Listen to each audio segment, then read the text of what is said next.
Hamas के Israel पर हमला करने के बाद इजराइल ने गाजा पर चढ़ाई कर दी थी, जिससे आग बबूला हुए यमन के हूती विद्रोहियों ने लाल सागर में ऐसा तांडव मचाया कि इस रूट से होने वाला वैश्विक व्यापार ठप तो पड़ा ही, साथ ही हूतियों ने अमेरिका को भी नाको चने चबवा दिए।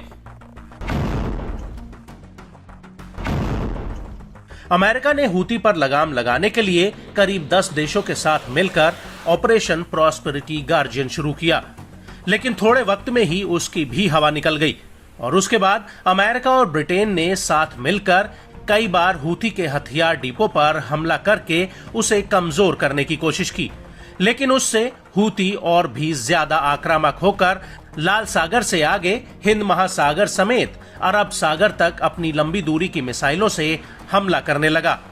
उसके इन हमलों से लाल सागर से गुजरने वाले व्यावसायिक जहाजों ने तौबा कर ली।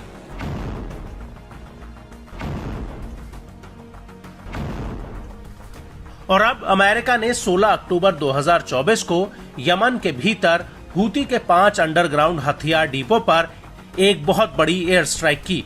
अमेरिका ने यह हमला अपने B-2 स्टेल्थ बॉम्बर से किया। अमेरिका ने यह हमला ब्रिटेन के साथ मिलकर किया था। हूती पर नकेल कसने के लिए बाइडेन को अपना सबसे ताकतवर हथियार उतारना पड़ा, लेकिन ऐसा लगता है कि अमेरिका की ये कोशिश भी बेकार हो गई है, क्योंकि हूती ने शुक्रवार यानी 18 अक्टूबर 2024 को अरब सागर से गुजर रहे मेगालोपोलिस जहाज पर ड्रोन अटैक किया है। हूती ने दावा किया कि उसका यह हमला सक्सेसफुल रहा है। हूती के सैन्य प्रवक्ता ब्रिगेडियर जनरल याया सारी ने इस हमले की पुष्टि करते हुए कहा कि इस जहाज को कब्जे वाले फिलिस्तीन के बंदरगाहों में प्रवेश पर लगे हूती के प्रतिबंध का उल्लंघन करने के लिए निशाना बनाया गया।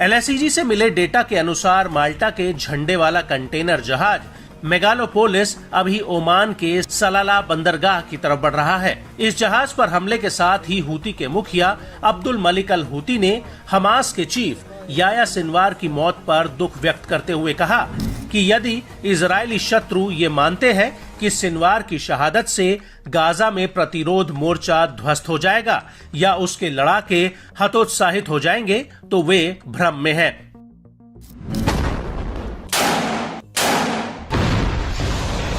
सैयद अल हूती ने आगे कहा कि हमास एक आंदोलन जो अपनी स्थापना के बाद से ही दृढ़ और समर्पित रहा है, अपने संस्थापक और कई प्रमुख नेताओं की शहादत के बावजूद डगमगाया नहीं है। अब्दुल मलिक अल हूती ने कहा कि हमास कभी भी प्रतिरोध का झंडा नहीं छोड़ेगा, युद्ध का मैदान नहीं छोड़ेगा या आत्मसमर्पण नहीं करेगा।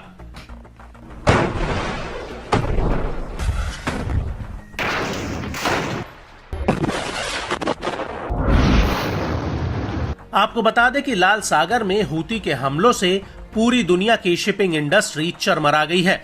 एक अनुमान के मुताबिक इस रूट पर एक साल में करीब $1 ट्रिलियन का सामान होकर गुजरता है, लेकिन 7 अक्टूबर 2023 को हमास के गाजा पर हमले के बाद से ही ये रूट पूरी तरह से ठप पड़ गया है। हूती का दावा है कि उसने गाजा युद्ध शुरू होने के बाद से अभी तक 100 से ज्यादा मालवाहक जहाजों पर मिसाइल और ड्रोन हमले किए हैं, जबकि एक जहाज अभी भी हूती की कैद में है। इसके अलावा हूती के हमलों में 2 जहाज लाल सागर में समा चुके हैं।